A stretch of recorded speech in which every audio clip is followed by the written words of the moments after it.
Allah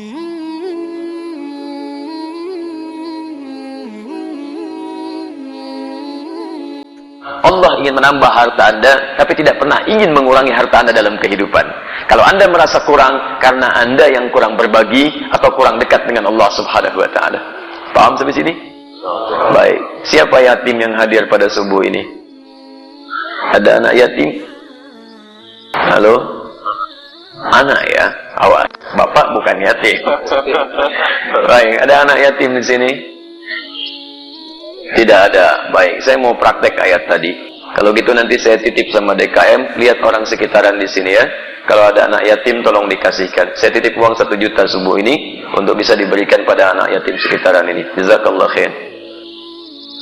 Bismillah. Saya jadi Madahlan dulu menyampaikan ayat Al-Ma'un, surah Al-Ma'un.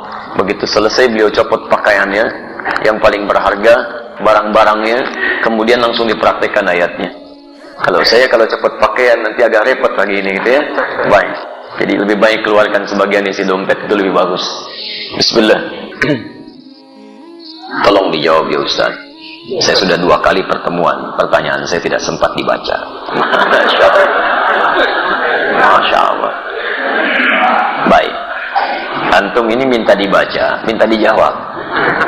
Baik ya. Karena ada yang minta dibaca, saya bacakan, cuman nggak saya jawab gitu kan. Baik.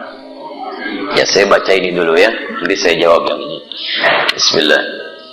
Pak Ustaz, jika hukum jual beli dagang, hukumnya bagaimana? Boleh? Boleh dagang. Kalau tidak boleh, masa Nabi mempraktekkan dagang? Nabi kan pedagang.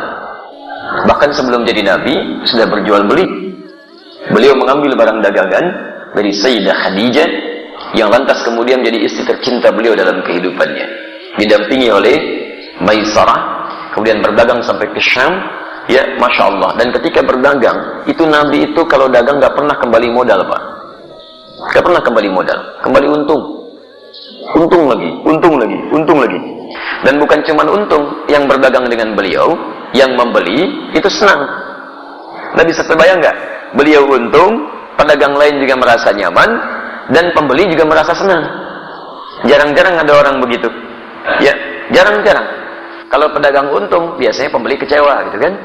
Baik, umumnya demikian. Baik, sedapat mungkin Anda tawar supaya mendapatkan kenyamanan. Tapi kalau pembeli untung, pedagang kecewa. Silakan cek, pembeli misalnya nawarnya kebangetan. Sudah beda 50 pun nggak dilepas juga gitu kan. Baik, nah di sini menarik ini. Nabi itu kalau berjualan, pembeli senang, beliau untung. Sehingga semua orang tidak dirugikan dalam hal ini. Dan hebatnya nanti konsep dagangnya Nabi Sallallahu Alaihi Wasallam ketika diajarkan pada para sahabat itu Masya Allah, tidak ada di antara mereka yang juga kembali modal, semuanya untung semuanya. Silakan Anda lihat, ada sahabat Uthman bin Affan radhiyallahu taala Allah, ada sahabat Abdurrahman bin Auf radhiyallahu taala anhu, sebelumnya ada sahabat Abu Bakar radhiyallahu taala anhu. Banyak para pedagang di zaman Nabi, teman-teman sekalian. Ketika mereka sudah masuk Islam, dilatih oleh Nabi bagaimana cara berislam yang baik dan diterapkan dalam kehidupan, sesuai dengan pekerjaan mereka. Maka Masya Allah, dagangannya berlipat-lipat untungnya. Bukan cuma untung dunia, tapi untung akhirat. Tidak sedikit di antara pedagang di masa Nabi, bukan cuma kaya dalam urusan dunia yang asetnya sampai sekarang masih ada, tapi juga dijamin surganya tanpa hisab. Saya beri contoh, Uthman bin Affan radhiyallahu ta'ala anhu. Sebelum masuk Islam, pebisnis. Setelah masuk Islam, kayanya luar biasa.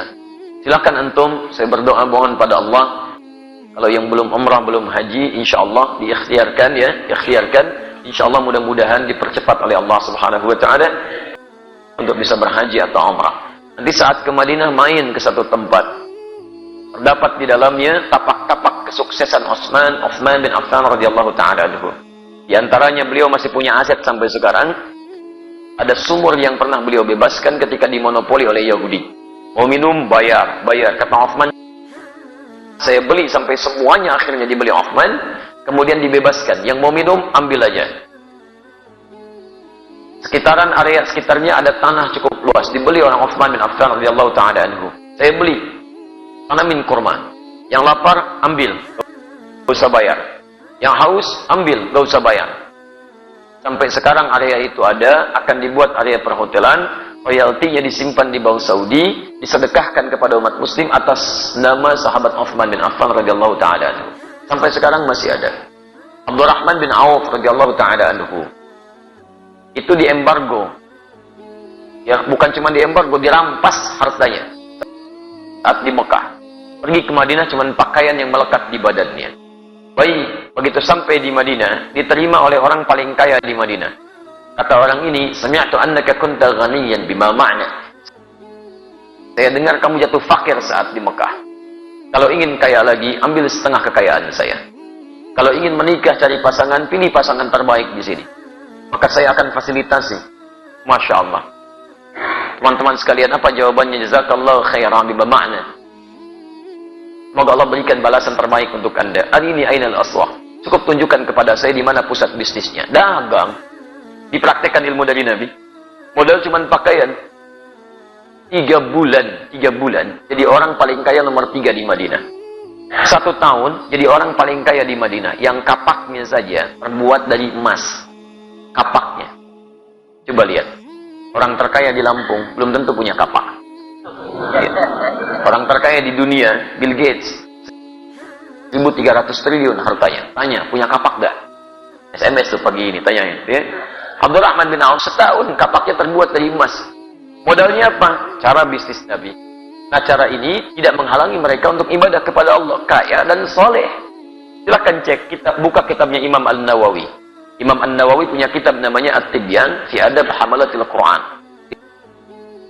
Lihat versi Arabnya cetakan Darul Kutub Al-Islamiyah. Warnanya merah marun. Halaman 38.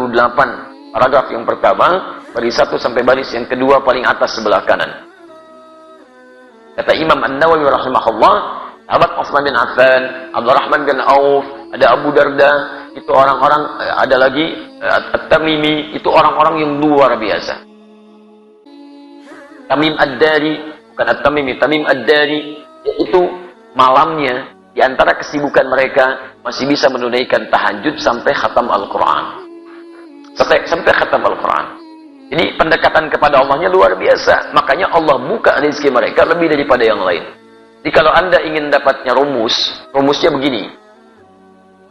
Kalau Anda punya permintaan yang lebih daripada orang lain, maka dekati Allah dengan cara ibadah yang lebih daripada orang lain.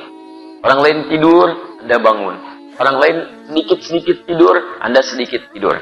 Orang lain sedikit-sedikit makan, Anda sedikit makan. Puasa, rajin. Tahajud, rajin. Ikhtiar juga rajin. Nanti dengan ikhtiar itu Allah mudahkan jalan keluar Anda. Wa may yattaqillaha yaj'al lahu makhraja wa yarzuqhu min haitsu la yahtasib. Demikian di Quran surah ke-65 ayat 2 sampai 3. Nah, saya persingkat jawaban untuk pertanyaan Anda di sini. Kalau Anda ingin berubah lebih baik, itu dikumpulkan oleh para imam hadis dalam kitab-kitab hadis. Disebut dengan Kitabul Buyu', bab tentang pembahasan bisnis dari Nabi SAW.